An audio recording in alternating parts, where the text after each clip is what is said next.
Bueno, harto que conversar junto al senador de la DC y expresidente de ese partido, Ignacio Walker. Muchísimas gracias por acompañarnos en CNN Prime.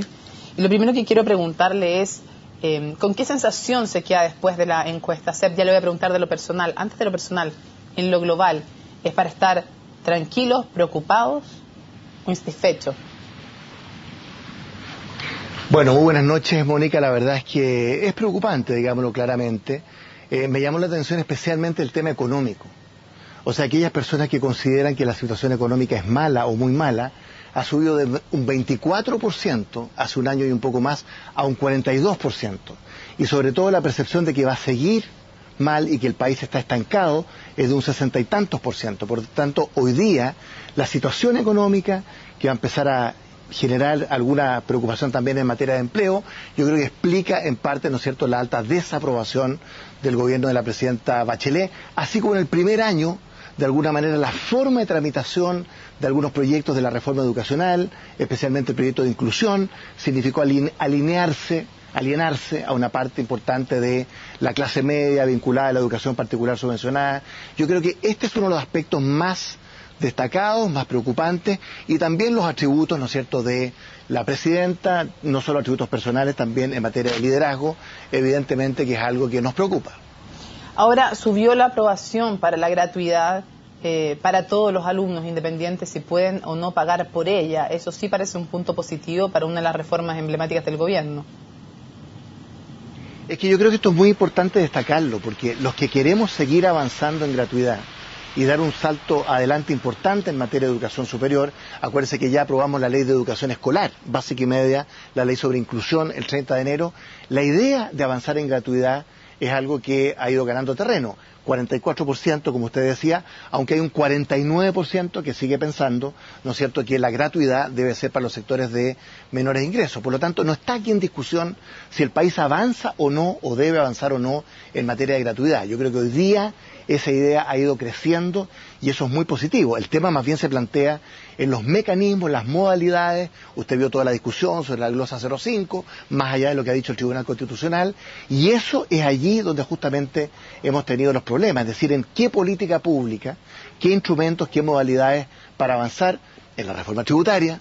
Acuérdense que estamos presentando un proyecto de 130 páginas, ¿no es cierto?, para adecuar legal y administrativamente esa reforma tributaria, y ahora tenemos, ¿no es cierto?, este traspié que ha significado la glosa 05, que es la forma de avanzar en gratuidad para el año 2016. Sí, cuando la gente lo escucha hablar a usted respecto del gobierno y de la presidenta, si no supiera que usted es de C, ¿usted creerían que está escuchando un partidario del gobierno o un opositor?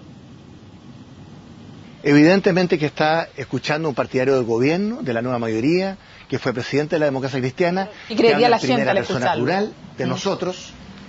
No, ¿Qué creería la gente al escucharlo?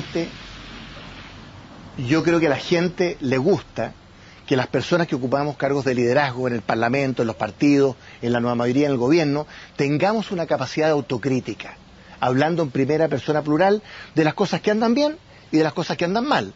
Cuando hay cerca de 2/3 del país que desaprueba a nuestro gobierno, evidentemente que tenemos que sacar las conclusiones del caso. Entonces el tema es cómo rectificar. Aquí se produjo un cambio de gabinete hace 6 meses muy importante, que fue una decisión muy significativa de la presidenta Bachelet, pero sigue habiendo mucha improvisación, mucha desprolijidad, cosas que hemos advertido en todos los tonos, en la reforma tributaria, en la reforma educacional, no en los grandes fines, no en los objetivos, no en los grandes contenidos, sino que en cómo se hacen las cosas.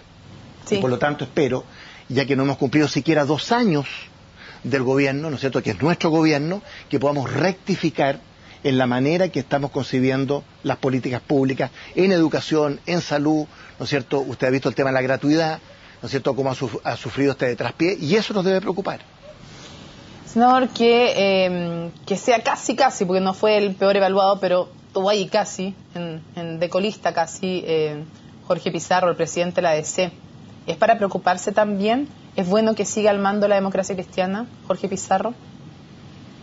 Evidentemente que también es preocupante. Jorge Pizarro, senador Pizarro, presidente del partido, ¿no es cierto?, ha tenido 6, 7 meses muy complejos, muy complicados, y por lo tanto uno se puede explicar que exista, ¿no es cierto?, respecto de él una evaluación negativa, y también evidentemente que eso afecta a la imagen de la democracia cristiana. Pero yo creo que más que sacar conclusiones, porque le insisto, yo hablo en primera persona plural, yo creo que el propio senador Pizarro tiene que sacar las conclusiones, ¿no es cierto?, que él estime convenientes y adecuadas al ver una encuesta como esta.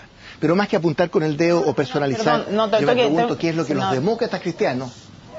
Lo interrumpo, pero ¿cuál es su opinión? ¿Debe dejar la presidencia de la democracia cristiana? ¿Le está haciendo un daño a la DC o no?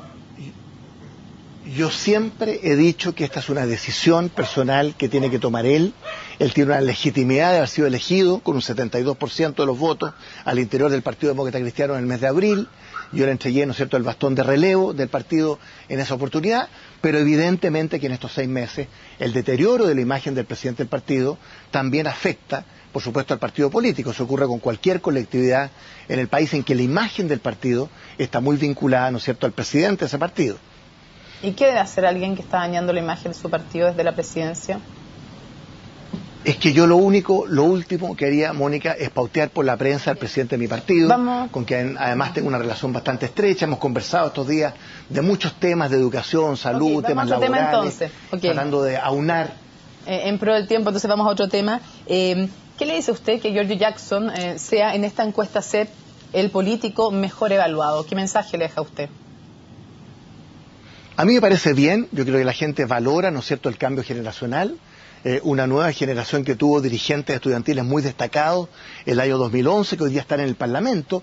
Eso habla también que el Parlamento, que el Congreso Nacional tiene capacidad de absorber, ¿no es cierto? Hay un Giorgio Jackson, un Gabriel Boric, una Camila Vallejo, una Carol Cariola, que son parte de una generación que anteayer, por así decirlo, en 2011 estaban liderando el movimiento estudiantil y que hoy son diputados. Entonces, yo creo que esto también habla de que el sistema institucional, el Parlamento, a pesar de todos los problemas, tiene, ¿no es cierto?, una capacidad para absorber, para generarse o regenerarse, para buscar una nueva legitimidad. Y yo creo que Giorgio Jackson se ha ganado un sitial importante como el que reconoce esta encuesta, desde el punto de vista de un liderazgo que goza de prestigio y de legitimidad. Yo me alegro. ¿De verdad piensa que esto refleja que el sistema político y el Parlamento son capaces de absorber, como usted dice, esos liderazgos? ¿O no será que a pesar de estar en el Parlamento y por no estar en un partido político de más tradicional, él es bien evaluado, aparte por su trabajo y su talento, digamos, pero más allá de eso, que es el no ser parte de un partido tradicional? Él está en proceso de formación de un partido político. Sí, pero no tradicional. Hoy día en la calle, ¿no es cierto?, había personas pidiendo firmas para Revolución Democrática. Hay unos 15, 20, 25 partidos que están en un proceso de formación. Aquí es un tema que también tenemos que evaluar hacia el futuro. Evidentemente, Mónica, que hay una mayor crítica a los partidos políticos tradicionales, todo. Hubo una encuesta Cadema hace 2 semanas que demostraba que los principales partidos políticos mejor evaluados son los partidos emergentes, ¿no es cierto?, los partidos nuevos. Y hay una crítica, un cuestionamiento respecto de nosotros, los partidos políticos tradicionales, que es muy fuerte, pero estamos haciendo la pega, estamos aprobando, por ejemplo, una agenda de probidad y transparencia como nunca la ha conocido el país en su historia. Yo soy presidente de esa comisión, ya despachamos, ¿no es cierto?, el proyecto de financiamiento de las campañas, de los partidos, estamos aprobando una nueva institucionalidad en todas estas materias, que es muy significativa, y esto requiere también rostros nuevos, renovación de los liderazgos. Y creo que Giorgio Jackson refleja, entre otros, esa situación. Nos queda poquito tiempo y tengo 2 preguntas para usted. Primero, Marco Enríquez Ominami cae 9 puntos. ¿Qué cree que es lo que más le afectó a Marco Enríquez Ominami? ¿El caso SQM o su demora en declarar ante la Fiscalía? Las dos cosas. Yo creo que evidentemente era dable esperar, ¿no es cierto?, una caída de la aprobación, de la evaluación de Marco Enríquez Ominami. Incluso esta encuesta, el trabajo de terreno, se hizo en noviembre. O sea, no alcanzó a captar también el efecto que puede haber producido en estos días, ¿no es cierto?, el que sea citado a declarar como imputado. Entonces yo creo que es perfectamente comprensible y esperable, ¿no es cierto?, una caída en la evaluación de Marco Enríquez Ominami como la hemos conocido. Y para cerrar, usted aparece con un 22% apenas de valoración positiva y un 35% de valoración negativa. Está en el lugar 20 de los políticos cuando se hace la evaluación. ¿Usted cree que con ese tipo de valoración, que es distinto, lo sé, de intención de voto, es posible aspirar a la moneda? Bueno, el apenas 22% es una calificación, por supuesto, que usted hace. El dato objetivo es efectivamente 22%. Pero mire, aquí lo que porque si me equivoco, corríjame, si usted dice que con un súper buen 22%... Déjeme responder. pero déjeme responder, porque no exagere ni en un sentido ni en otro. Lo que está claro, Mónica, absolutamente claro, es que en Chile hoy día no hay ningún liderazgo indiscutido.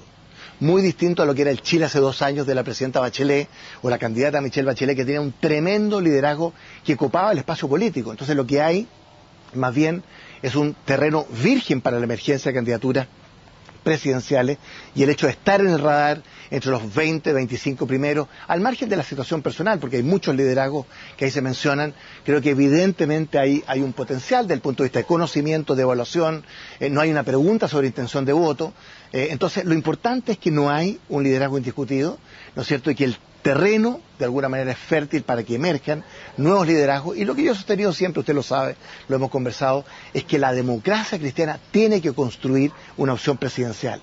¿Cuál va a ser la carta? ¿No es cierto?, que en definitiva va a primar, eso lo vamos a ver en su momento, pero creo que hay 2 o 3 o 4 cartas importantes. Lo importante es la decisión colectiva de un partido que se cree el cuento, que no está de brazos caídos, de construir una opción presidencial en una perspectiva futura, especialmente considerando, insisto, que no hay un liderazgo indiscutido. Muchísimas gracias, senador Ignacio Walker, por habernos acompañado en CNN Prime. Ya tendremos oportunidad de seguir conversando, entre otros, del tema de la gratuidad que repasamos, pero que obviamente que por estos días y en los días siguientes va a seguir en el centro de la discusión pública. Muchas gracias por habernos acompañado. Buenas noches. Muy bien, muy buenas noches. Gracias, Mónica.